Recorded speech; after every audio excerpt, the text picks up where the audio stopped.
The day Dante Bellini sent his own wife to prison for betraying his Mafia empire, he never gave her the chance to finish a single sentence. As federal officers dragged Elena Monroe Bellini toward the waiting prison van, the beautiful plus-size woman twisted against their grip and reached desperately toward her husband. "Dante, I'm carrying your child." But before he could hear the rest, a voice called sharply from behind him. Another Bellini location had been attacked. Another one of his men was dead. And once again, the evidence pointed toward Elena. Dante looked at his wife.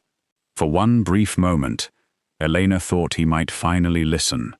She had begged him for weeks to investigate, to check the security records, to trace the missing money, to question the people who had access to their home. She had told him again and again that someone was setting her up. But Dante Bellini had already made his decision. The evidence was too convincing. The betrayal had cost too much blood, and the woman standing before him wore the face of someone he no longer believed he knew. "Dante, please!" The officers pulled Elena closer to the van. "There's something you need to know." Dante remained where he was. Elena's eyes filled with tears. She tried one final time. "I'm carrying your—" The metal door slammed shut, and Dante turned his back. He never heard the final word, never saw Elena lower her cuffed hands protectively over her stomach, never knew that while he stood outside believing he had just removed a traitor from the Bellini family, his unborn child was being carried away with her. Dante had enough money to hire the best attorneys in Chicago, enough influence to make problems disappear, enough power to make almost anyone afraid of crossing him. But when Elena begged him to fight for her, he ordered every Bellini lawyer to stand down, and the prison doors closed. Months later, a sealed report arrived at the Bellini estate. Dante read it in silence, then read it again. Whatever was written on those pages ended with his signature at the bottom, and Elena Monroe Bellini became a name no one inside his estate dared mention again. Years passed. The Bellini empire grew stronger. Dante grew colder. And the truth remained buried, until one ordinary financial investigation uncovered a payment that should never have existed. Then another. Then a security record that did not match the original. Dante began digging, quietly at first. But the deeper he went, the more the case against Elena began falling apart. And when the final piece landed on his desk, Dante Bellini discovered the horrifying truth. His wife had been innocent. The woman he had condemned had never betrayed him. She had gone to prison carrying his child, and somewhere during the years, Dante believed there was nothing left to find. Elena had survived. She was alive. Somewhere beyond Chicago, the wife Dante had abandoned had built an entirely new life. She had raised the son he never knew. She had learned to live without the Bellini name, without his protection, without him.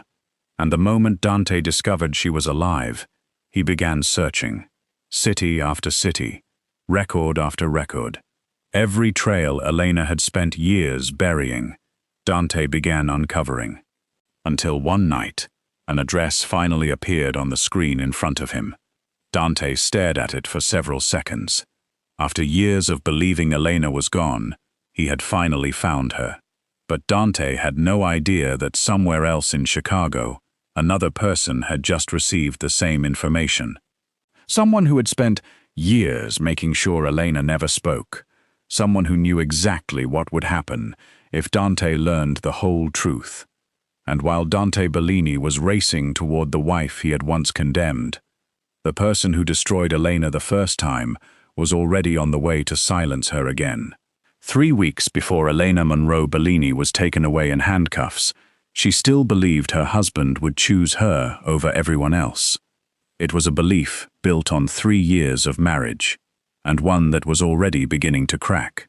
The Bellini estate sat behind 12-foot iron gates on the northern edge of Chicago, surrounded by stone walls, security cameras, and enough armed men to make uninvited visitors reconsider every decision that had brought them there. Inside, everything appeared perfect. Polished marble, quiet servants, imported furniture, fresh flowers replaced every morning, men in dark suits moving through corridors with phones pressed to their ears. And at the center of it all, Dante Bellini. Men lowered their voices when he entered a room. Business owners answered his calls before the second ring. Politicians who pretended not to know him somehow remembered his birthday. Dante did not need to threaten people often. His reputation usually arrived before he did. Yet the only person in the Bellini estate who occasionally looked at him as though he were simply a stubborn man who had forgotten to eat lunch was his wife. Elena had never quite fit the image people expected beside Dante Bellini. She wasn't interested in becoming intimidating. She didn't spend her days studying which society wife had worn which designer to which charity dinner. And despite the whispers that had followed her since the wedding, the comments about her curves, her background, and whether a woman like Elena Monroe truly belonged beside a Bellini, she had never tried to shrink herself to make anyone else comfortable. She was beautiful. Soft where the women Dante's world celebrated preferred sharpness, elegant without appearing rehearsed, and far more observant than most people realized. That last quality was about to become dangerous. For nearly 2 months, something inside the Bellini organization had been going wrong. At first, the problems were small. A shipment scheduled to arrive at a private warehouse was stopped by police less than an hour before arrival. A Bellini-owned construction company suddenly found itself facing an audit. Then one of Dante's private meeting locations was compromised. Nothing valuable was taken. No one was killed, but somebody knew where it was. Somebody who shouldn't have known. Dante responded the way Dante always responded. He tightened everything. New passwords, new guards, routes changed, phones replaced. Access to sensitive information reduced to a handful of people. Yet the leaks continued. And each time they did, someone found a reason to mention Elena. Never directly. That would have been too obvious. Victor Bellini was far too intelligent for obvious. Dante's older cousin had served at his side for 11 years. He knew precisely how much pressure to apply before suspicion began growing by itself. One evening, while Dante reviewed the latest security reports in his office, Victor stood near the window with a glass of whiskey he barely touched. The conversation had already lasted 20 minutes before Elena's name appeared. Almost casually, Victor mentioned that someone had accessed a schedule from Dante's home office. Then he paused. Dante looked up. Victor didn't accuse anyone. He merely reminded Dante that Elena sometimes entered that office. That was all. A seed, nothing more. 2 days later, Camilla Rossini planted another. Camilla had been attached to the Bellini organization long before Elena became part of it. Elegant, controlled, always useful. She managed legitimate business connections, charity arrangements, and the endless social machinery required to make criminal wealth look respectable. And she had never particularly liked Elena. She was too careful to show it. Instead, Camilla smiled, complimented Elena's dresses, asked about her charity work, then quietly noticed things at convenient moments, like the evening she mentioned seeing Elena speaking privately with a man outside a Bellini-owned restaurant. The man had once worked for a shipping company connected to the Marino family. Dante said nothing, but that night, he asked one of his men for the man's name. Elena noticed the change in her husband before she knew what had caused it. Dante had always been quiet. Now his quietness felt different. He watched, measured, asked questions he pretended were casual. Where had she been that afternoon? Who called her during dinner? Why had she needed access to his office the previous Thursday? Elena answered every question. Still, something remained behind Dante's eyes. Suspicion. It hurt more, because he refused to admit it existed. One evening, she found him alone in the dining room, long after the household had eaten. His dinner sat untouched. Elena stopped in the doorway. "You're doing it again." Dante lifted his eyes. She nodded toward his plate. The staring at food until it apologizes thing. Under different circumstances, he might have smiled. That night, he didn't. Elena crossed the room and sat opposite him. For several moments, neither spoke. Then Dante asked whether she had known her father's shipping company once handled containers for a Marino-controlled business. Elena stared at him. Of course she knew. Her father had operated one of the largest independent shipping companies in Illinois. He had handled cargo for hundreds of clients. Many had connections he never knew about. Dante's expression remained unreadable. Elena understood then. This was not curiosity. It was an interrogation, dressed as conversation. Something cold settled inside her. "You think I'm involved in what's happening?" Dante denied it too quickly. Elena looked at him for several seconds. Then she stood. She did not shout. She did not cry. That almost made it worse. "I married a man who told me everyone in his world would eventually question my loyalty, except him." She left the room before Dante could answer. He remained at the table. For the first time that evening, he looked uncomfortable. But discomfort wasn't enough to stop what had already begun. Because while Dante was wondering whether Elena could be involved in the leaks, Elena herself had discovered something. 3 weeks earlier, she had been reviewing financial records for the Bellini Foundation. It was legitimate work. Scholarships, medical grants, small business funding. One payment had caught her attention because the invoice number didn't match the organization's accounting system. Elena assumed it was a clerical error.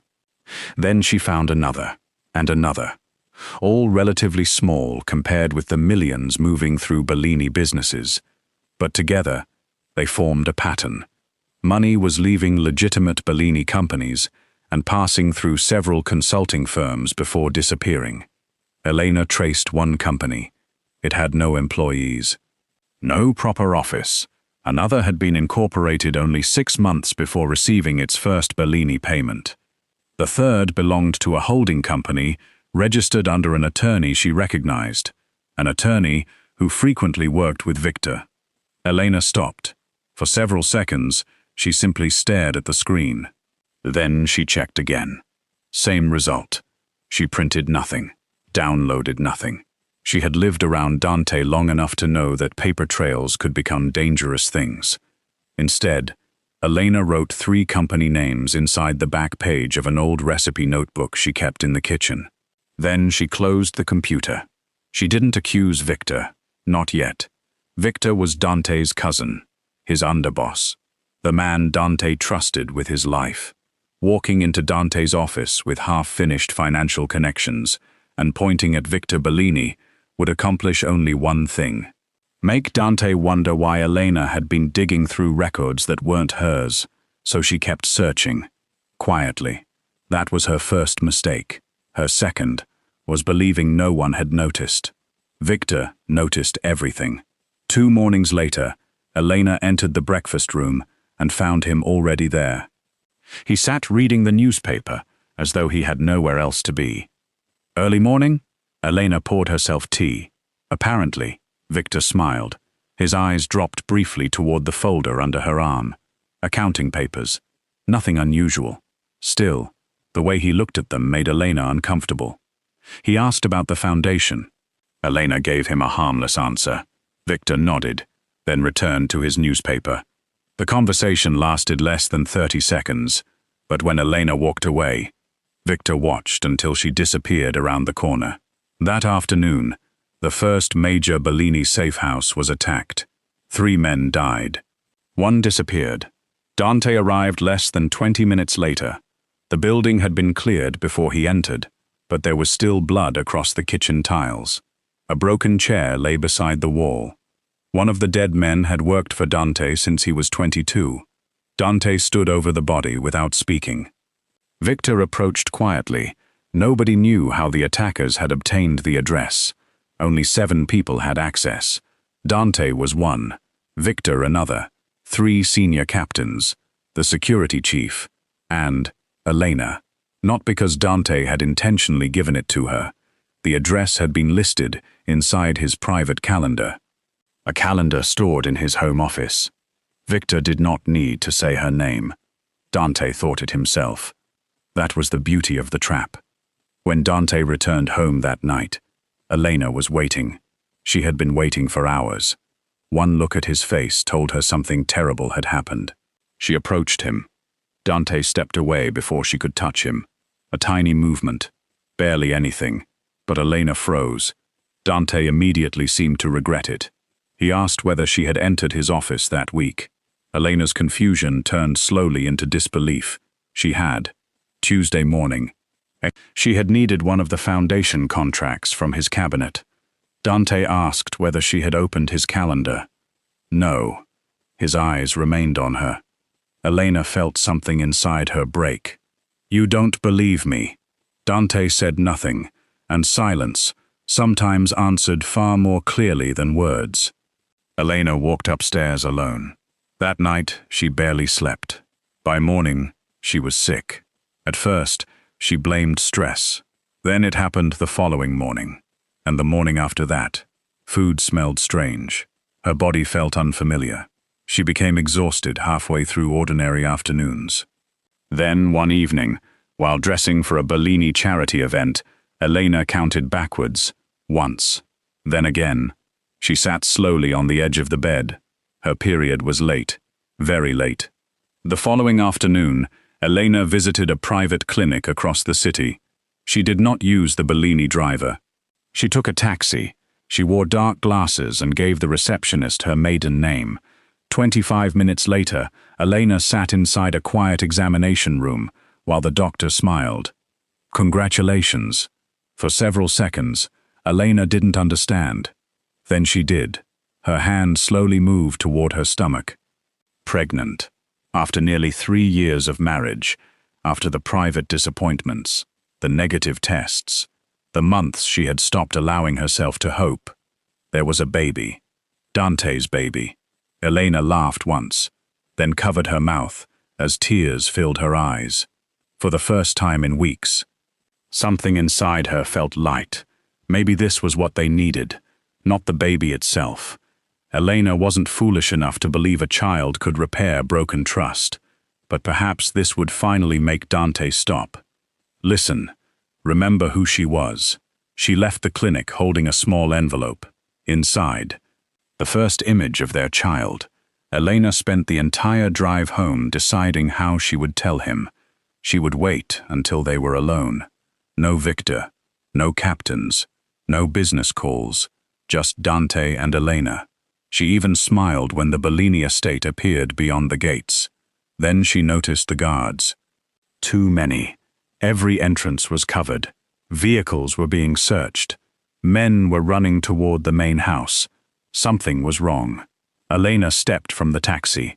One of Dante's security men hurried toward her. "Mrs. Bellini. Mr. Bellini wants everyone inside." Elena looked toward the house. What happened? The guard hesitated. That hesitation frightened her. Then he answered. Something had been stolen from Dante's private office. Something so dangerous. The Bellini estate had been completely locked down. Elena tightened her fingers around the envelope containing the ultrasound. She didn't know it yet. But before she could tell Dante they were having a child, someone was already inside their bedroom, planting the evidence that would send her to prison. The stolen object was smaller than Dante's palm. Yet if it reached the wrong hands, men would die.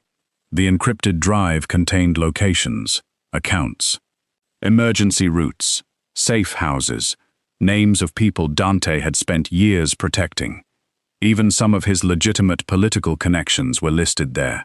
It was not supposed to leave his private safe.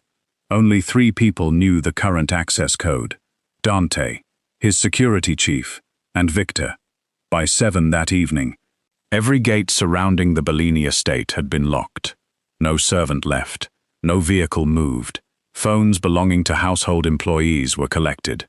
Dante ordered every room searched, including his own, including Elena's. Elena stood near the staircase, holding the clinic envelope inside her handbag. Her excitement had vanished. Something about the atmosphere felt wrong, not merely dangerous, personal. Men who normally greeted her avoided eye contact. Camilla stood near the sitting room doors, with one hand folded elegantly over the other. Victor spoke quietly with Dante. Then, a shout came from upstairs. Everything stopped. One of Dante's men appeared at the top of the staircase. He was carrying Elena's suitcase, her old cream-colored suitcase, the one stored inside the dressing room. He brought it downstairs. Dante watched. The guard opened a section of torn lining and reached inside. The encrypted drive dropped into his gloved palm. Elena stared at it. For a moment, nobody moved. Then every face turned toward her. Elena almost laughed, not because anything was funny, because the situation was so absurd, her mind refused to understand it. "That isn't mine." Dante's gaze moved from the drive to his wife. Elena shook her head. "Dante, I've never seen that before." The guard confirmed where it had been found. Inside the lining. Hidden. Not accidentally misplaced. Hidden. Elena looked at the suitcase. She hadn't touched it in months. Anyone with access to their bedroom could have placed something there. She said exactly that. Dante said nothing. Victor stepped forward and asked the security chief whether anyone had entered Elena's room that afternoon. The chief promised to check. Elena's heartbeat accelerated. She looked at Dante. "Search the cameras. We are. Then search everything." There was anger in her voice now. Not fear. Someone put that there. Dante remained frighteningly calm. Elena knew that version of him. It was the Dante enemies feared most. The quieter he became, the more dangerous the situation was. Then another man entered carrying a laptop. Security access logs had been recovered. Dante's private office had been opened at 2:17 that morning, 3 nights earlier, using Elena's access card. Elena's stomach dropped. "That is impossible." Dante looked at her. She had been asleep beside him at 2:17 that morning. Surely he remembered. But Dante had left the bedroom around 1. A business call had kept him downstairs until nearly 4. Elena had been alone. No witness, no proof. Only a digital record saying her card had opened the door. Elena's voice lowered. "My card was cloned." Victor glanced at Dante. Nothing was said. Nothing needed to be. Another piece arrived. Then another. A transfer of $250,000 into an account, opened under a company once belonging to Elena's father. Encrypted messages recovered from a disposable phone. A Bellini delivery schedule. Contact with a man tied to the Marino organization. Each piece alone could be questioned. Together, they looked devastating. Too devastating. Elena understood before Dante did. Someone hadn't simply hidden the drive. Someone had built an entire story around her, and they had been building it for weeks. Every suspicious conversation, every innocent connection, every question Dante had suddenly started asking. It all made sense. Her father, the restaurant, his calendar. Someone had been preparing Dante to believe this before the evidence ever appeared. Elena turned slowly toward Victor. He was watching Dante, not her. That bothered her more. Elena remembered the shell companies, the strange payments. The attorney connected to Victor. A cold thought formed. She almost spoke, then she stopped. She had no proof.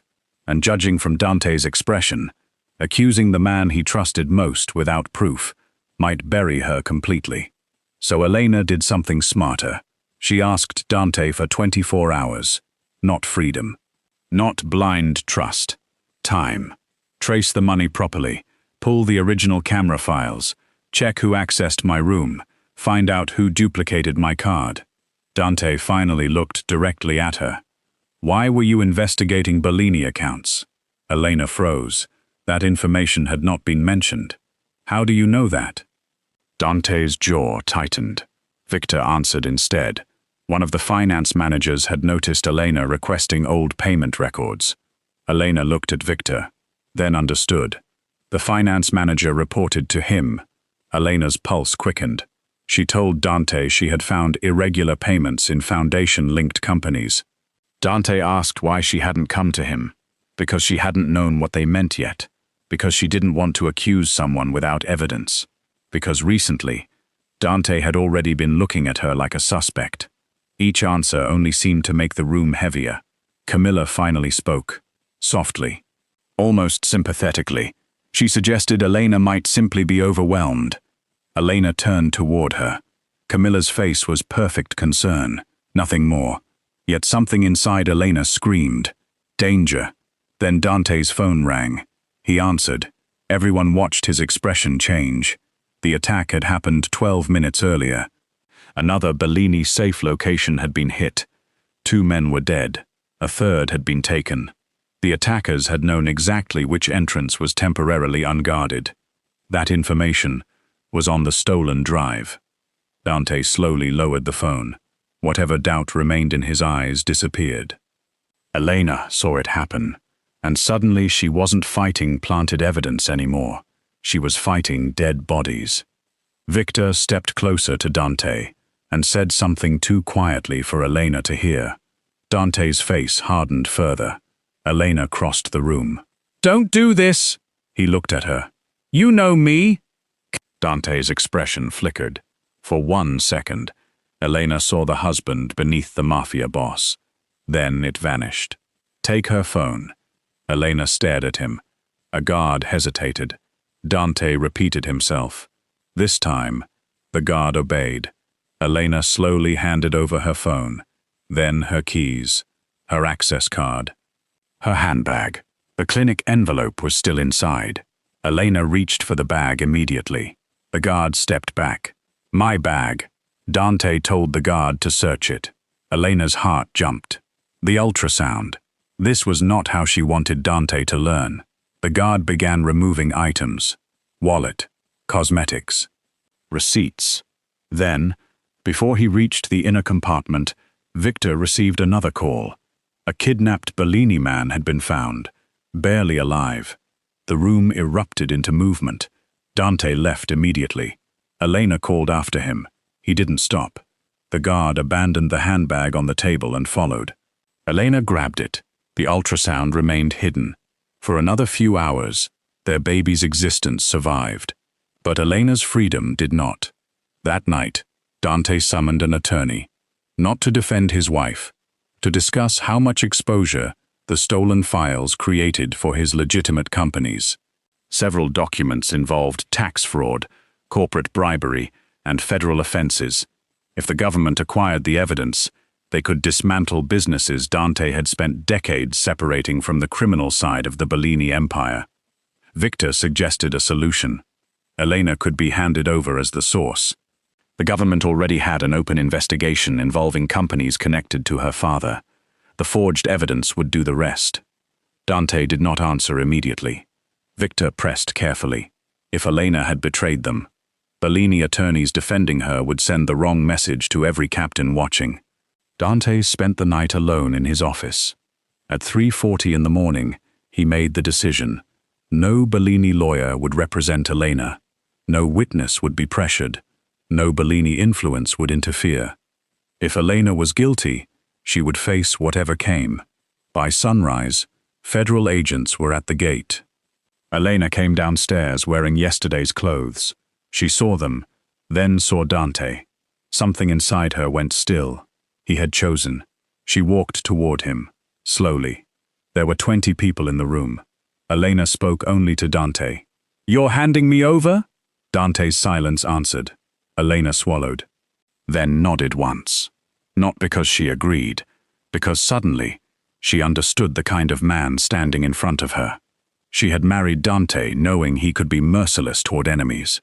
She had simply never imagined how quickly she could become one. An agent stepped behind Elena and reached for her wrists. Dante looked away when the handcuffs closed. Elena noticed, and somehow that hurt more. She was taken from the estate. The investigation moved quickly, too quickly. Evidence appeared exactly where investigators needed it. Witnesses remembered convenient details. Financial records supported the government's case. A former Bellini employee claimed Elena had asked questions about safe houses. A technician confirmed her access card had opened Dante's office. The disposable phone was traced to a location near one of Elena's charity events. Every road ended at Elena. Her public defender argued manipulation. Prosecutors called it desperation. Elena asked Dante to testify about the night her card supposedly entered his office. He refused. She asked him to release internal Bellini security backups. He refused. She sent word asking for 5 minutes alone. No response. Then she sent another message. Not about the case, about the baby.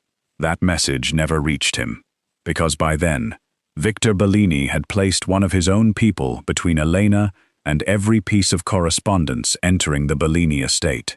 Weeks later, Elena stood inside a federal courtroom as the verdict was read. Guilty. The word seemed to echo forever. Elena did not collapse. She didn't scream. She placed one hand over her stomach, beneath the loose fabric of her dress. Her pregnancy still wasn't visible. The baby was safe, for now. At sentencing, Dante sat in the back row. Elena saw him immediately. It was the first time she had seen her husband in weeks. For one foolish second, hope returned. Maybe he had finally come because he doubted everything. Maybe he would speak. Maybe he would stop this. Dante did none of those things. He watched. The sentence was handed down. Elena closed her eyes. When she opened them, Dante was already leaving. That was when something inside her changed. Until that moment, Elena had been waiting for her husband to believe her. After that moment, she stopped waiting. But there was still one thing Dante needed to know. Their child. And when Elena was led outside toward the prison van, she saw him standing beside his SUV. One final chance. Elena called his name. Dante looked up. She tried to tell him. Then Victor appeared. News of another attack reached Dante, and before Elena could finish, the prison van door closed between them. Dante turned away. Inside the van, Elena lowered both cuffed hands toward her stomach. No tears fell this time. Only one thought remained. If Dante Bellini refused to protect her, then Elena would protect their child herself. She just didn't know yet. That someone had already decided that neither mother nor child could ever be allowed to return to the Bellini family. The first thing prison took from Elena was her name, not officially. The paperwork still read Elena Monroe Bellini, but names meant very little behind those walls. To officers, she was a number. To other inmates, she was the Mafia boss's wife. And to the women who had lost brothers, fathers, husbands, or sons to families like the Bellinis, Elena was something worse, a target. The prison administration placed her in protective housing during her first weeks, not out of kindness, out of liability. Everyone knew who Dante Bellini was. Rumors spread anyway. Some said Elena had stolen millions from him. Others claimed she had testified against the family. A few insisted Dante had personally arranged her imprisonment because she had cheated. The truth became irrelevant. Prison had its own appetite for stories. Elena learned quickly. Keep her head down. Watch before speaking. Never let anyone see fear twice. And above everything, protect the baby. Her pregnancy became increasingly difficult to hide. Morning sickness struck violently. She lost weight, then regained it. Her uniform stopped fitting correctly. At night, Elena lay on the narrow mattress with both hands over her stomach, listening to doors slam somewhere beyond the corridor. Sometimes she imagined Dante beside her. Those were the nights she hated most, because anger was easier than missing him. 3 months into her sentence, Elena collapsed. She had been carrying a laundry bin across the work area when the room tilted. The basket slipped. White sheets spilled across the floor. Then everything went dark. When Elena opened her eyes, a woman in blue medical scrubs stood over her, mid-40s, sharp eyes, calm hands. Her badge read, Marisol Reyes, RN. Marisol asked several routine questions. Elena answered carefully. Then Marisol asked when she had last seen an obstetrician. Elena's silence gave her away. Marisol stared at her. "You're pregnant." Elena's hand moved instinctively toward her stomach. Fear appeared immediately. Marisol noticed. Elena begged her not to put anything in general circulation. She knew medical information wasn't supposed to become gossip, but this wasn't ordinary gossip. This baby belonged to Dante Bellini. If rival families learned that Dante's pregnant wife was sitting inside a federal prison with almost no protection, they wouldn't see a child. They would see leverage. Marisol understood faster than Elena expected. She didn't promise the impossible. The pregnancy had to be documented medically, but she could restrict unnecessary access, and she could make certain Elena was moved away from strenuous labor. It wasn't much. Inside prison, it felt like everything. Weeks passed. Elena's stomach grew. Her child kicked for the first time one rainy Tuesday evening. Elena froze, then laughed quietly. Her cellmate looked over in confusion. Elena said nothing. She placed her palm against the movement. Again, a tiny kick. For several minutes, the walls disappeared. There was no prison, no Dante, no Bellini Empire, only Elena, and the little life reminding her she was no longer alone. That night, she wrote Dante another letter. She had written 6 already. This one was different. She stopped defending herself, stopped begging him to investigate. Instead, Elena told him about the baby, the heartbeat, the estimated due date, the tiny movements she had started feeling. She enclosed a copy of the ultrasound Marisol had helped her obtain from the prison hospital. At the end, Elena wrote that Dante did not have to forgive her. He didn't even have to believe her innocence, but he needed to understand that whatever existed between them, their child had done nothing.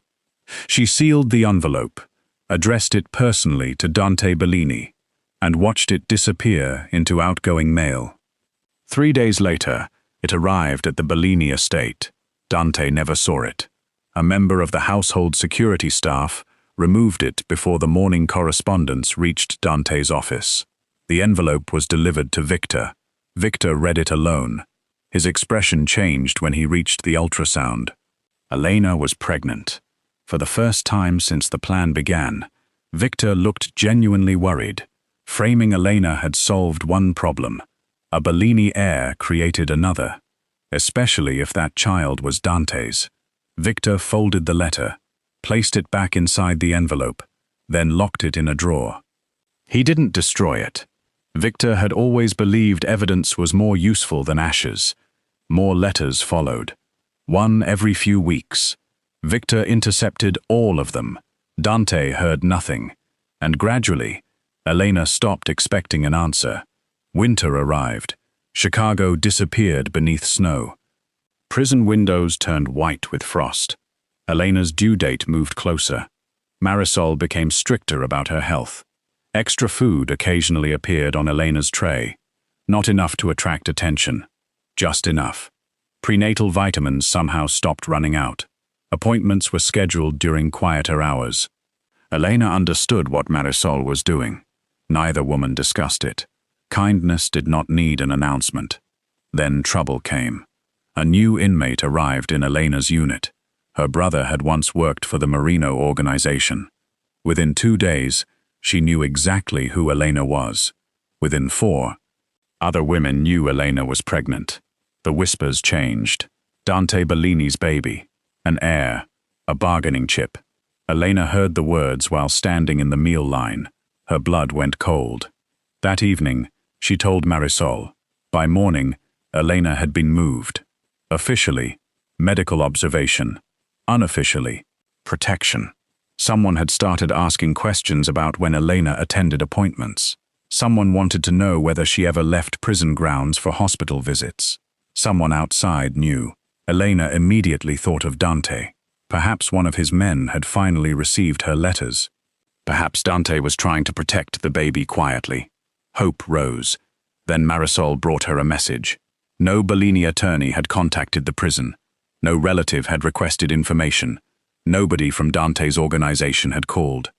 Elena looked away. Whatever hope remained disappeared. The threat was coming from somewhere else. 2 weeks later, labor started early. A violent winter storm had covered the roads. Emergency services were delayed across the city. Elena woke just after midnight, with pain cutting across her abdomen. At first, she said nothing. Then another contraction came, stronger. Marisol was summoned. One look at Elena, and she knew. The baby was coming, too early, too fast. The prison medical unit prepared what they could. Elena gripped the side of the bed as another contraction tore through her. For hours, she refused to say Dante's name, but pain had a way of stripping away pride. Near dawn, Elena whispered it once, not because she expected him, because some part of her still couldn't understand how the man who had once slept with an arm around her waist had no idea his child was entering the world. Then, just as grey morning light appeared beyond the barred window, a baby cried. Everything inside Elena stopped. Marisol smiled. A boy. Elena began crying before the child reached her arms. Tiny, warm, alive. She stared down at him. Dark hair, small clenched fists. A furious little expression that made Elena laugh through her tears. For the first time in months, she felt completely happy. Nico. She had chosen the name weeks earlier. Nico Monroe. Not Bellini. Not yet. Maybe never. Elena pressed her lips against her son's forehead. She made him one promise. He would never have to beg anyone to believe he deserved love. 3 days later, Elena wrote Dante again. No accusation. No anger. Only, your son was born. She included his weight, his birth date, and one photograph. Victor received that letter too. This time, he did not lock it away immediately. He stared at the photograph for a very long time.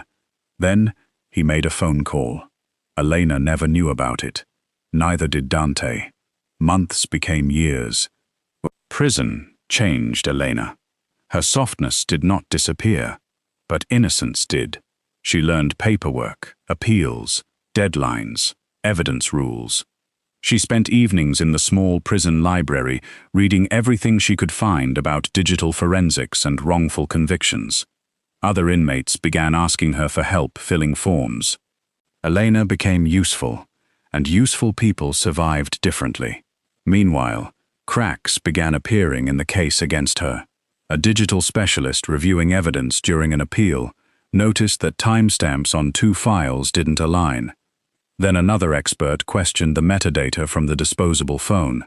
A security contractor could not locate the original server copy of the access log, supposedly proving Elena entered Dante's office. The government's case had once looked flawless. Now, small imperfections were appearing. One by one, Elena appealed, denied, appealed again. Then finally, after nearly 4 years, prosecutors faced a problem. If the case returned to court, they might have to explain evidence they could no longer authenticate. A deal was offered, reduced charges, time served, no public admission of wrongdoing. Elena stared at the paperwork. 4 years earlier, she might have refused.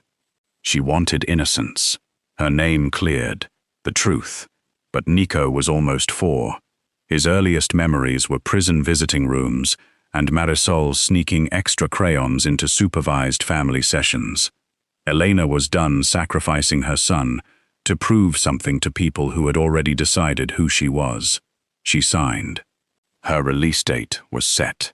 For the first time in years, Elena allowed herself to imagine walking outside without permission.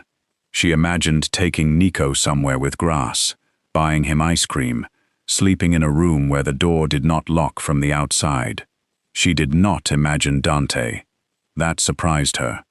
At some point, she had stopped building her future around whether Dante Bellini ever learned the truth. But someone else had been watching her case. Victor learned of the release before Dante did, and panic returned. If Elena walked free, she could investigate. She could reconnect with old accountants. She could show Dante the letters. She could tell him about Nico. Worse, she could make Dante curious. Victor couldn't allow that. 2 days before Elena's release, a Bellini contact inside the correctional system generated a report. A prison assault, severe injuries, complications, then death. The report contained Elena's full legal name, date of birth, prison number, official signatures, everything necessary to look real. The document reached Dante Bellini on a grey Thursday morning. He was inside his office when Victor placed the envelope on his desk. Dante opened it, read the first page, then stopped. For a long time, he said nothing. Elena was dead. According to the report, she had died before emergency treatment could save her. Dante stared at the page. Victor stood silently nearby. He expected anger, perhaps relief. Instead, Dante asked one question. Was she alone? Victor almost hesitated. Almost. Then he answered, yes. Something changed in Dante's face. Barely visible, but permanent. He signed the documents required by the Bellini attorney handling the notification, then closed the file. He did not ask to see Elena's body. He did not travel to the prison. He did not investigate. Once again, Dante Bellini trusted the paper placed in front of him, and once again, the paper loomed. 48 hours later, the real Elena Monroe walked through the prison gates. Marisol was waiting outside, and beside her, a little boy with dark hair was bouncing impatiently on his feet. The moment Nico saw his mother, he ran. Elena dropped her bag, fell to her knees, and caught him. For several seconds she couldn't breathe. She simply held her son beneath an open sky. No bars, no guards, no permission required. Marisol stood nearby, with tears in her eyes. Elena eventually looked back at the prison. 4 years. 4 years because somebody had needed Dante Bellini to believe she was guilty. 4 years because Dante had let them. Elena turned away. She never looked back again. Within 72 hours, she and Nico were gone from Chicago. New city, new number, new life. Elena Monroe disappeared, and inside the Bellini estate, Dante believed he had buried his wife. What neither of them knew was that Victor Bellini had made one mistake. He had hidden Elena's letters. He had hidden the ultrasound photographs. He had hidden Nico's birth announcement. He had hidden every piece of evidence connecting Dante to the son he never knew existed. But he had not destroyed them. And years later, when one suspicious payment forced Dante Bellini to begin opening doors everyone believed were permanently closed, those letters would be waiting. So would the truth. And once Dante read them, there would be nowhere in Chicago Victor Bellini could hide. 7 years after Elena Monroe Bellini disappeared from Dante's life, one number refused to balance. It should have meant nothing. Bellini companies moved millions every week. Restaurants, construction firms, warehouses, real estate, shipping contracts. Money entered through one door and left through another, so often that even experienced accountants sometimes needed days to trace a single transaction. But this payment was different. $187,000, transferred from a legitimate Bellini development company to a consulting firm that no longer existed. No invoice, no contract, no explanation. Dante stared at the transaction from behind his desk. Across from him stood Michael Ferraro, the forensic accountant Dante had recently hired after discovering irregularities inside several legitimate Bellini businesses. Michael had been working quietly for 6 weeks. He wasn't family. That was precisely why Dante trusted him with the audit. Dante had learned something during the years following Elena's supposed death. Blood did not automatically make a man loyal. Sometimes, it only gave him easier access to your throat. Michael slid another document across the desk. The consulting firm had received Bellini money several times. All payments occurred during the 6 months before Elena's arrest. Dante's eyes narrowed. There was more. The company had been registered through an attorney who once represented Victor Bellini. Dante said nothing. The room became very still. Victor remained his underboss, his cousin, the man who had stood beside him through wars, funerals, investigations, and betrayals, the man who had been there the day Elena was taken away. Dante leaned back slowly. "Keep digging." Michael hesitated. There were moments when men forgot Dante Bellini did not appreciate hesitation. "What?" Michael explained that someone had already accessed several archived accounts shortly before the audit began. Someone had attempted to remove old payment records. Dante's expression changed. That wasn't bookkeeping. That was fear. He ordered Michael to make copies of everything. Then he did something he should have done 7 years earlier. He investigated quietly, before accusing anyone. For the next 11 days, Dante told Victor nothing. He attended meetings, shared meals, discussed business. Even laughed once when Victor complained about one of the younger captains purchasing a sports car bright enough to be seen from another state. Everything appeared normal, but behind closed doors, Dante was opening the past. Old surveillance systems were recovered from storage. Retired employees were located. Security contractors were questioned. Digital backups were restored from forgotten servers. The first major crack appeared on a Tuesday morning. The access log that had supposedly proved Elena entered Dante's office at 2:17 a.m. had been edited. Dante stared at the screen. The technician enlarged several timestamps.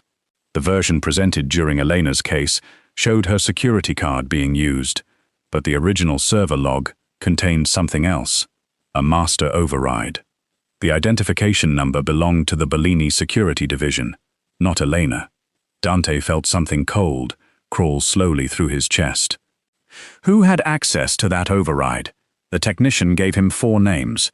One was dead, one had retired to Florida, one had been in Europe during the week of the theft, and the 4th had worked directly beneath Victor. Dante dismissed everyone from the room. For nearly 20 minutes, he sat alone. No movement, no calls, no whiskey, only silence. Then he opened an old drawer inside his desk. Elena's wedding ring was there. The government had returned it after her supposed death. Dante had never known why he kept it. Perhaps because throwing it away felt too much like admitting what he had done. Perhaps because some punishment deserved to remain close. He picked it up. 7 years earlier, Elena had stood before him and said someone had cloned her card. Dante had looked at the evidence and refused to believe her. Now, the evidence itself was telling him she had been right. But Dante was not ready to accept the conclusion. Not yet. 1 altered record could be corruption. 2 could be coincidence. Dante needed certainty, so he kept digging. The financial trail opened next. The account supposedly connected to Elena's father's company had never belonged to Elena. It had been reopened months after her father's death, using forged corporate documents. Money entered, money left, then disappeared through 3 companies. The final destination? An offshore account, associated with a trust, controlled by Victor Bellini. Dante stared at the report until the words blurred. His breathing remained steady. His hands did not. Another file followed. Then another.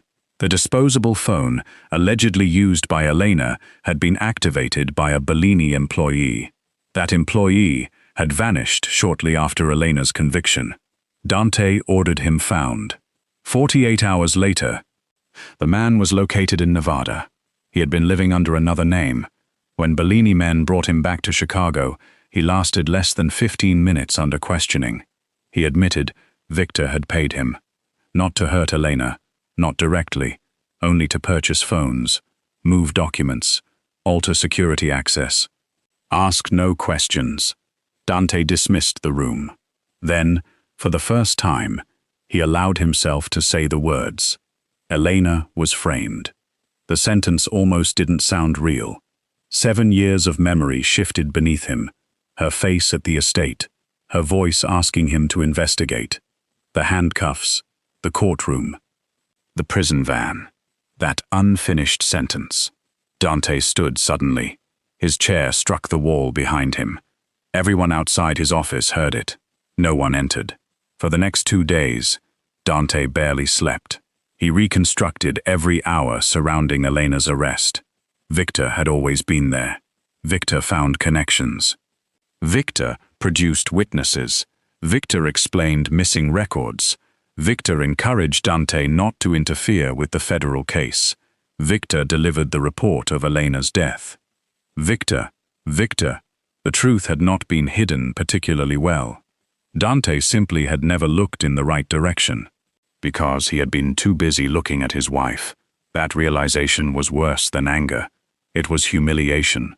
Not because Victor had fooled him, because Elena had begged him to search, and Dante had chosen pride instead. He finally ordered Victor followed. Quietly. No confrontation. Not yet. Dante wanted every piece. Every name. Every payment. Every accomplice. Then, Michael Ferraro found something unexpected. An archived storage payment. For years, Victor had rented a private document vault under another name. The lease had recently been renewed. Dante personally went there after midnight, with 2 men he trusted absolutely. The vault was smaller than expected. Grey metal shelves, old ledgers, company seals, duplicate contracts, photographs. Nothing looked important, until Dante noticed a black storage box pushed behind several binders. No label. He pulled it forward. Inside were envelopes, dozens of them, all addressed to Dante Bellini. His heartbeat changed. The handwriting was familiar. He knew it before touching the first envelope. Elena. Dante stopped breathing for several seconds. Some envelopes had prison stamps. Some were yellowed. Others had never been opened. One had been resealed. Dante picked it up. His fingers felt strangely numb. The first letter was dated 4 months after Elena's imprisonment. He read it, standing beneath the harsh fluorescent light. Elena did not beg him to rescue her. She wrote about the pregnancy. She told him she had heard the baby's heartbeat. She told him the doctor believed everything looked healthy. Then came one line that forced Dante to stop reading. She hoped, even if he never forgave her, that he might someday love their child. Dante lowered the page. His eyes moved toward the bottom of the box. A photograph, small, black and white. An ultrasound. He picked it up. There were handwritten words on the back. Your child, 12 weeks. Dante sat down hard on the nearest chair. One of his men took an instinctive step toward him. Dante raised a hand. Stay back. He opened another letter. 20 weeks. Another ultrasound. Another. She had felt the baby move. Another. The baby was a boy. Another. A birth announcement. Dante's vision blurred. He read the date. Then again. His son had been born while Elena was incarcerated. His son. Dante pressed both hands against the table. Something broke loose inside him. Not loudly. There was no dramatic shout. No overturned furniture. Only a man who had spent years believing his wife died alone, slowly understanding she had given birth to his child, while he ignored every attempt she made to reach him. Then Dante found the photograph. Elena lay against a hospital pillow, exhausted, pale, her hair untidy, but smiling. A newborn rested against her chest. Dante stared at the baby's face. Dark hair, tiny nose. One fist curled near Elena's collar. His knees nearly failed him. Nico! The name appeared beneath the photograph. Nico Monroe. Dante whispered it once. His son's name. A name he should have known for years. Behind him, nobody moved. Dante opened another envelope, then another. The letters changed over time. Hope disappeared. Elena stopped asking whether he had received previous messages, stopped mentioning forgiveness. Eventually, she simply wrote about Nico, his first smile, his first tooth, the way he hated mashed peas, a fever that frightened her, a little wooden car Marisol somehow found for him. Dante read pieces of his son's childhood from paper, like a stranger reading about somebody else's family. And then the letters stopped. 4 years after Elena's imprisonment. The same year, Dante was told she had died. Dante stood. His face had become frighteningly calm. He turned toward one of his men. "Find Victor!" But Victor was no longer at home. He had left his apartment less than an hour earlier. His phone was off. His driver didn't know where he had gone. For the first time, Victor Bellini knew Dante was getting close. Dante ordered every Bellini exit watched. Airports, private terminals, train stations, highways. Then he returned to the estate. There was still one question. What had happened to Nico? If Elena died, where was his son? Dante contacted the prison. The records did not match. There was no death certificate issued by the state matching the report Victor had delivered. No morgue record, no burial record, no official confirmation. Dante's pulse accelerated. He ordered a complete search. Hours passed. Then the investigator called. Dante answered before the first ring finished. Elena Monroe was released. Silence. Dante gripped the phone. When? The date came. 2 days after the date listed on the report claiming she had died. Dante closed his eyes. Alive. Elena was alive. For 7 years, Dante had believed he was mourning a dead woman. She had been somewhere else, breathing, living, raising his son. He asked where she went after release. No answer. Records disappeared quickly. A temporary address. Then another. A name change application that had later been withdrawn. Cash transactions. Nothing stable. Elena had not merely moved. She had made herself difficult to find. Dante understood why. She had escaped prison. Why would she willingly remain somewhere Dante Bellini could reach her? For the next 3 weeks, Dante searched. He barely returned home. Old prison contacts, employment records, school enrollment databases, rental applications, medical claims. Anything connected to Nico Monroe. Nothing. Elena had been careful. Very careful. Then Dante remembered Marisol Reyes, the prison nurse. He found her living outside Milwaukee. Marisol did not welcome him. She opened the door, recognized his face, and immediately tried to close it. Dante stopped the door with one hand. He did not threaten her. He simply held up one of Elena's letters. Marisol froze. "You received them?" 7 years late. Something in Dante's voice made her look at him differently. Not kindly, but differently. She let him inside. Marisol told him about the pregnancy. Elena hiding it, the threats, the premature labor, Nico's birth, the letters, Elena's appeals, and finally, her release. Dante asked the question he had been dreading. Why didn't she come to me? Marisol stared at him. You watched them take her away. Dante had no answer. Marisol continued. Elena had spent years waiting for him to believe her. Eventually, she stopped. Before Dante left, Marisol gave him one piece of information. Elena had once mentioned wanting to live near water, somewhere quiet, somewhere Nico could ride a bicycle without armed men following him. That was all. Dante searched every record he could connect to that description. Then, late one night, Michael found it. A tax return under Elena's maiden name, a small bookkeeping company, a lakeside town several hours outside Chicago. Dante stared at the address.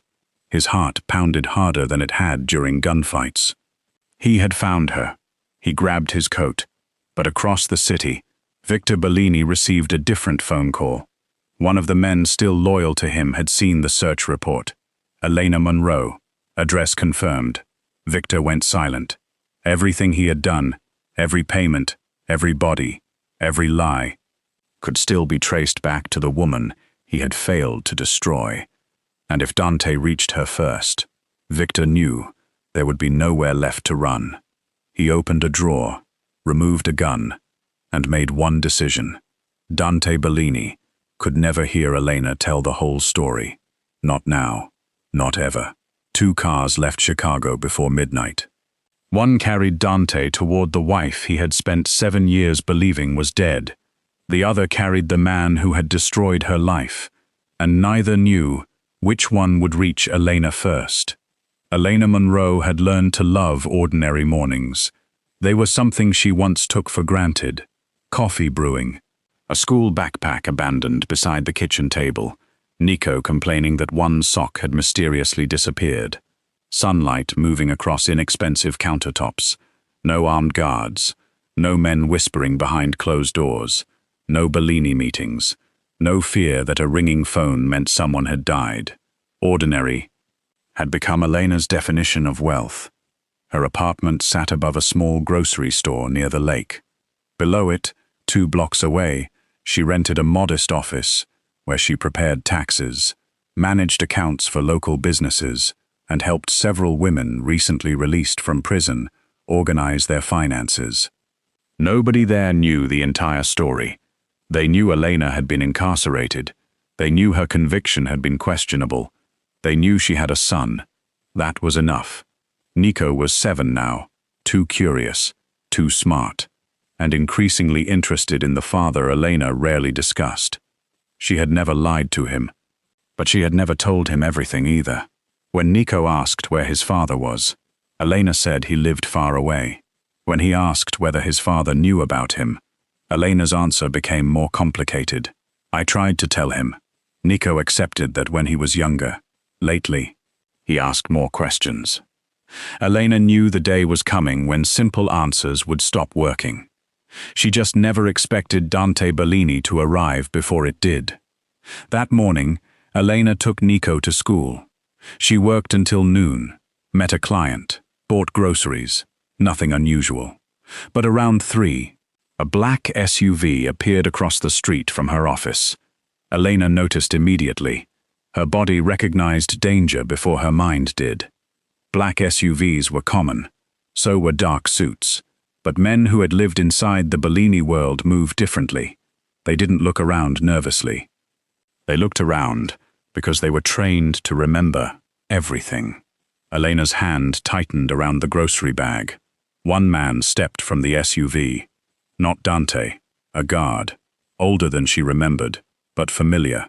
Elena's blood turned cold. She backed toward the office. The second vehicle stopped. Then Dante stepped out. For 7 years, Elena had imagined this moment in hundreds of ways. In prison, she imagined screaming at him. After release, she imagined walking past him. Later, she stopped imagining him at all. Reality was quieter. Dante looked older. Not old, changed. There were faint lines near his eyes, more gray at his temples. His face remained hard enough to silence rooms, but something about the way he stood across the street felt unfamiliar. He wasn't surrounded by 10 men. He wasn't approaching. He simply stared. Elena couldn't move. Neither could Dante. 7 years disappeared. The Bellini estate, the courtroom, the handcuffs, the prison van, all of it returned in one violent rush. Dante finally stepped off the curb. Elena immediately raised one hand. Stop. He stopped. That shocked her. The old Dante would have kept walking. Elena's heartbeat hammered. How did you find me? Dante struggled to answer. Then he saw the boy. Nico came running from the corner with a backpack bouncing against his shoulders.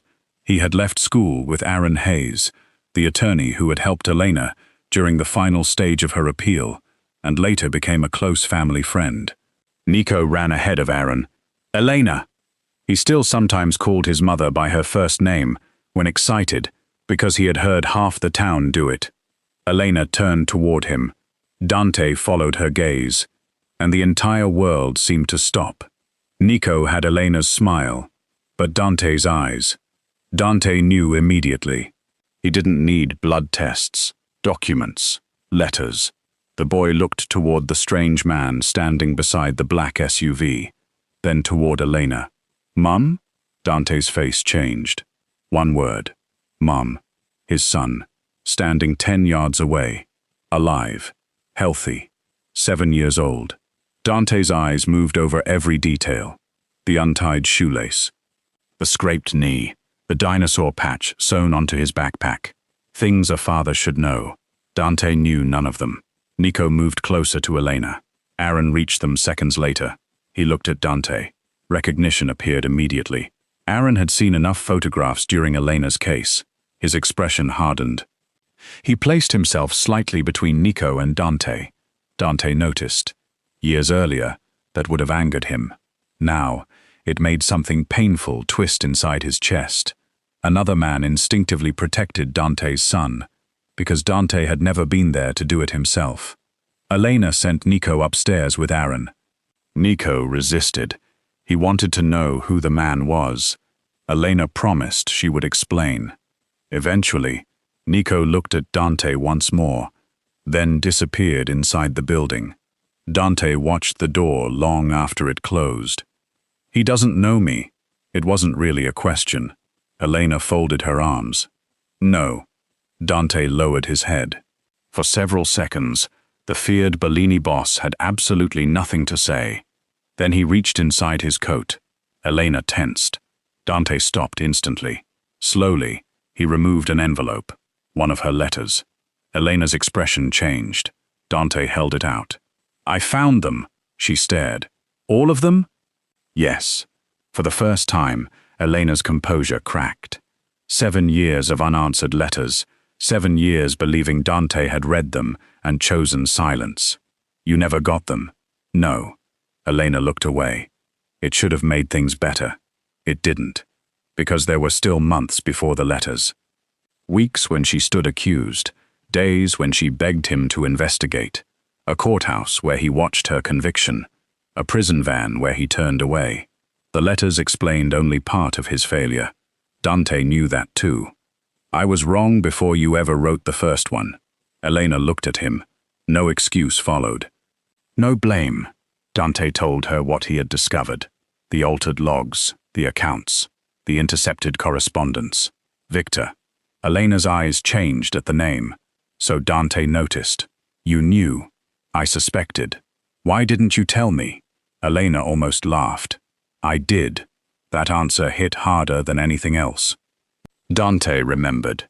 She had told him about suspicious payments. He had treated it as another reason to distrust her. Elena stepped closer, not affectionately, angrily. I asked you to check the money. I asked you to check your security. I asked you to question the people around you. Her voice never rose much. It didn't need to. You chose them. Dante absorbed every word. I know. No, you know now. Silence. Elena's eyes shone, but she refused to cry. You don't get to arrive 7 years later with an investigation and pretend the truth only became available yesterday. The truth was standing in front of you. Dante had no defense, so he offered none. I am sorry. Elena stared at him, then shook her head. Sorry is something you say when you step on someone's foot. She looked toward the upstairs window. You missed his entire life. Dante's eyes followed hers. Nico appeared briefly behind the curtain, then vanished. Dante's throat tightened. Elena asked what he wanted. That question was harder than expected. Dante could have said his wife, his son, his family, but those words suddenly felt like theft, so he answered differently. I wanted to know you were alive. Elena's expression softened for perhaps half a second, then hardened again. You know, Dante nodded. He understood the dismissal. He stepped backward. Then his phone vibrated. Dante looked at the screen. One message, from his security team. Victor disappeared. Possible vehicle heading north. Dante's eyes snapped toward the road. Every instinct inside him changed. Elena noticed immediately. What?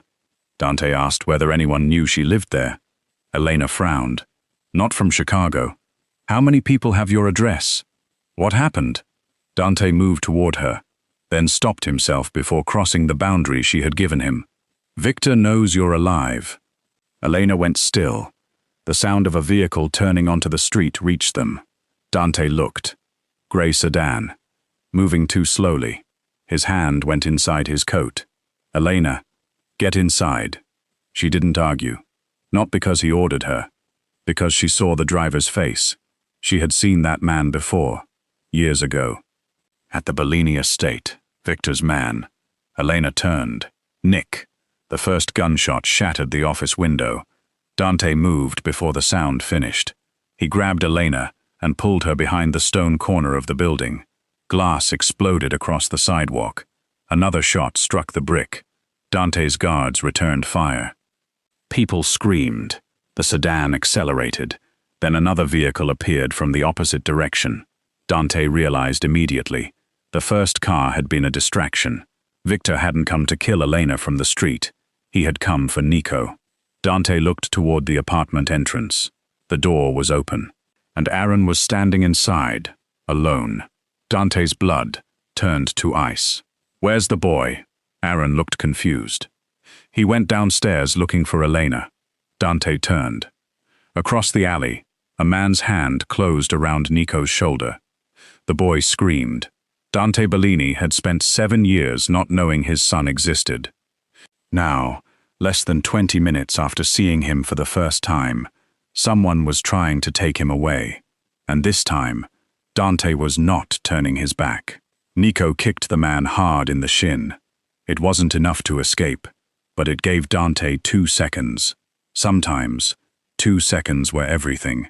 The man dragged Nico toward a waiting car. Dante crossed the alley at full speed. Another Bellini guard moved from the opposite side. The kidnapper saw them. He reached inside his jacket. Dante didn't hesitate. A gunshot cracked through the alley. The man's weapon fell. He collapsed against the car. Nico stumbled backward. For one terrifying second, the boy simply stood there, frozen. Then Dante reached him. He stopped himself inches away. Every instinct screamed to grab Nico. Check him. Hold him. Protect him. But Dante saw the fear in his son's face. To Nico, Dante was still a stranger holding a gun. So Dante lowered the weapon, slowly.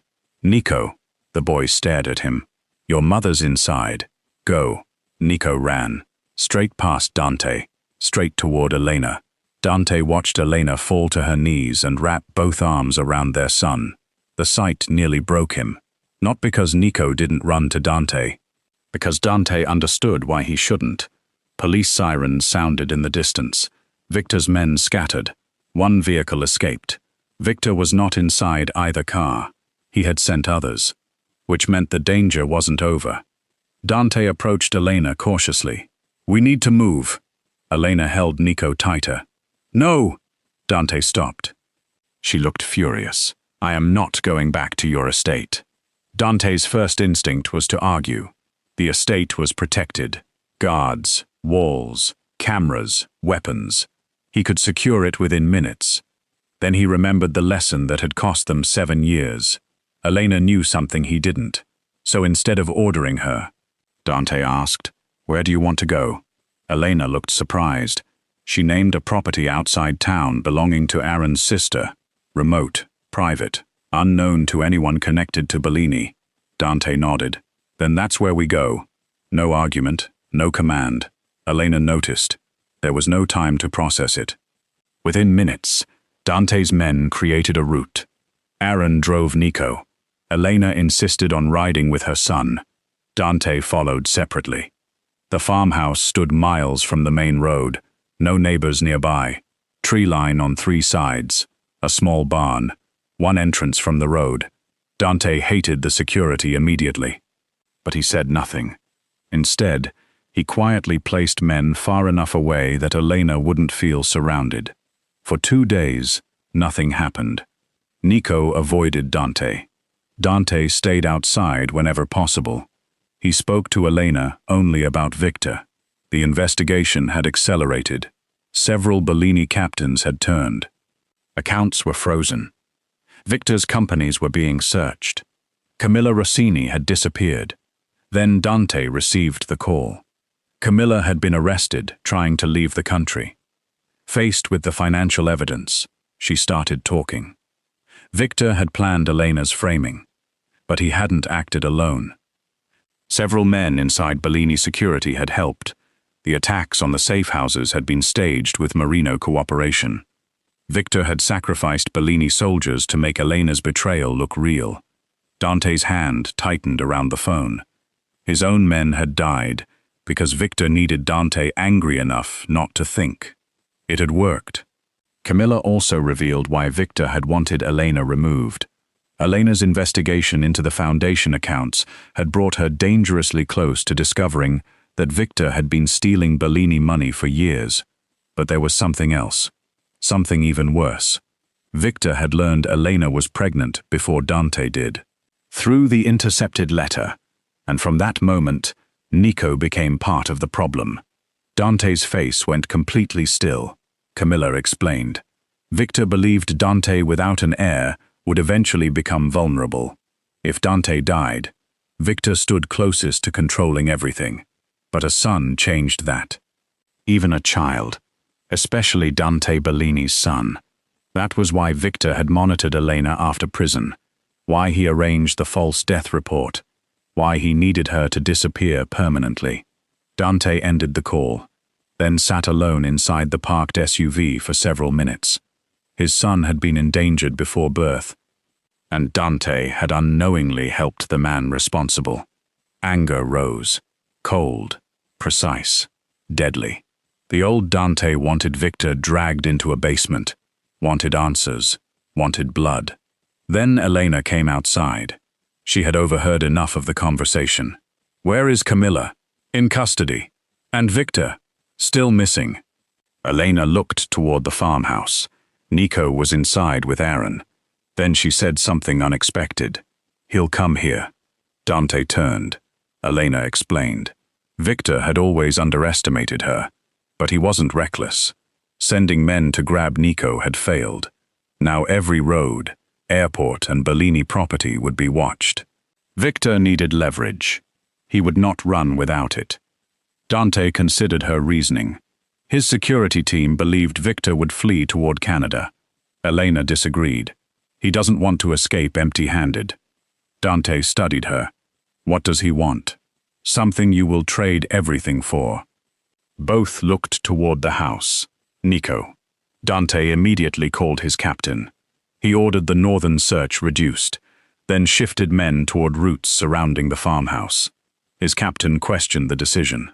Dante's answer was simple. Elena says he's coming here. No proof demanded. No second guessing. Elena heard him. 7 years earlier, she had asked Dante to trust her when trust mattered most. He hadn't. Now, with his son's life at risk, Dante acted on her word. Before dawn, Elena was proven right. A motion sensor, triggered near the western tree line. 1 man, then 2, then 4. Dante's guards stayed hidden. No gunfire. Not yet. Victor emerged last. He had changed clothes, shaved his beard, looked nothing like the polished underboss who once sat beside Dante at family dinners. Desperation had stripped away the disguise. Victor approached the rear of the farmhouse. Dante waited inside the barn. He could have ended it immediately. Instead, he needed Victor alive. Not for revenge, for Elena. A confession would help clear everything still attached to her name. Victor entered the barn, looking for a side route toward the house. The lights switched on. Dante stood 30 feet away. Victor stopped. For several seconds, the cousins simply stared at each other. Then Victor smiled. A tired, ugly smile. You finally listened to her. Dante's expression didn't move. Victor laughed quietly. 7 years late, the words landed. Dante allowed them to. Victor started talking. Perhaps because he knew it was over. Perhaps because men who believe themselves clever rarely resist explaining their cleverness. He admitted enough. The accounts, the cloned card, the drive, the Marino attacks, the letters, the death report. Dante recorded every word. Then Victor said the one thing designed to wound him. Elena was easy to frame. Dante's eyes darkened. Victor continued, not because she was careless, because you were ready to doubt her. Silence. You loved her, But you trusted the Bellini name more. Dante did not deny it. That disturbed Victor. He wanted anger, excuses, anything that would make Dante easier to provoke. Instead, Dante simply said, "You're right." Victor's smile disappeared. "I destroyed my family before you ever touched that drive." Victor stared at him. Dante stepped closer. "You just gave me someone else to blame." But before Victor could respond, sirens appeared beyond the road. Federal agents, state police. Dante had done something the old Dante Bellini would never have considered. He had turned over evidence. Everything. The financial records, the altered security files, the names of corrupt officials. Even information that would cost several Bellini businesses millions. Victor looked toward the flashing lights, then back at Dante. "You're destroying the family." Dante shook his head. "No." A pause. "You did." Victor reached for his gun. He never got it out. Dante's men moved first. Victor was disarmed. Pinned to the floor, handcuffed. Minutes later, the man who had arranged Elena's imprisonment was driven away. This time, Dante watched. But unlike 7 years earlier, he knew the person inside that vehicle was actually guilty. The weeks that followed were brutal for the Bellini organization. Investigations expanded, businesses closed, properties were seized. Men Dante had known for years were questioned. Dante cooperated where Elena's case was concerned. He gave investigators access to files that proved evidence against her had been fabricated. He accepted the consequences. And eventually, Elena Monroe's conviction was formally overturned. Not reduced, not hidden, overturned. Her name was cleared. The announcement appeared across Chicago news stations. Reporters gathered outside courthouses. Legal analysts discussed corruption inside the original investigation. For the first time in years, Elena saw her own photograph on television without the word "convicted" beneath it. She switched the television off. Nico looked at her. "Does that mean everybody knows you didn't do it?" Elena smiled. "Yes." Nico considered this seriously. "Good." Then he returned to his cereal. Elena laughed. Children had a remarkable ability to reduce 7 years of agony to the only part that mattered. Good. Dante did not attend the press conference. He could have stood beside Elena, could have positioned himself as the man who exposed the conspiracy. He didn't. This wasn't his victory. It was hers. Instead, he waited outside afterward. No convoy, no photographers, one car. Elena saw him from the courthouse steps. For a moment, the image resembled another courthouse years earlier. Except this time, Elena wasn't in handcuffs, and Dante wasn't turning away. She walked toward him. Dante handed her a folder. Inside were documents transferring several legitimate assets to a trust for Nico. Elena's expression hardened. "I don't want your money. It isn't for forgiveness." "Then what is it?" "His," Dante explained. Anything Nico inherited from the Bellini side would be legitimate, protected, independent. No criminal obligations. No expectation that he would ever enter Dante's world. Elena looked at him carefully. "You're giving up his claim to the Bellini organization. He isn't property." The answer surprised her. Dante continued. "If he wants nothing to do with me when he's old enough to decide, I'll accept it." Elena said nothing. Dante looked toward the courthouse. "There are things I can fix." Then he looked back at her. "And things I can't." That night, Nico asked Elena whether Dante was really his father. The question had been coming. Elena sat beside him. This time, she told him the truth. Not every violent detail, not every betrayal, but enough. Dante was his father. Dante had made a terrible mistake. Other people had lied. Dante had believed them. Then Dante learned the truth. Nico listened. His brow furrowed. "Did he know about me?" Elena's throat tightened. "No." "Why?" "Because that answer belonged to 7 years of pain." Elena chose honesty. "Because people hid my letters from him."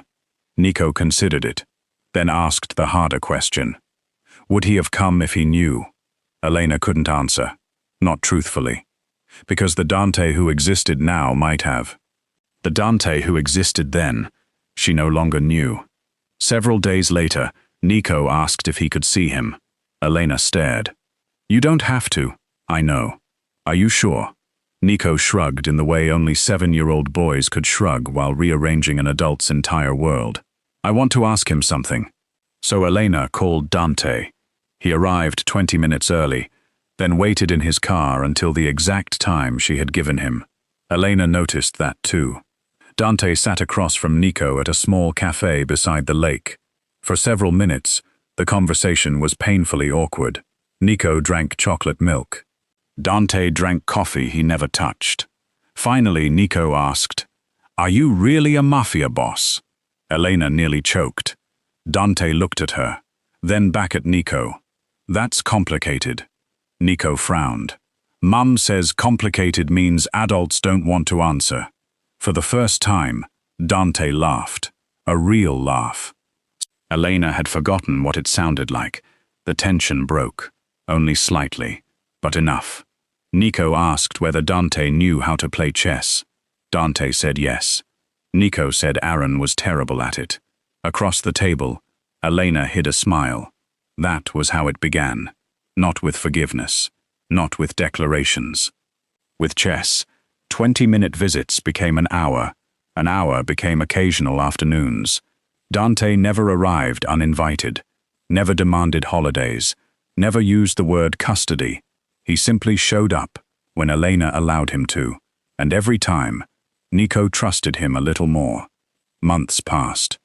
Victor Bellini was convicted on multiple charges. Camilla accepted a plea deal in exchange for testimony. Several officials involved in Elena's case were removed or prosecuted.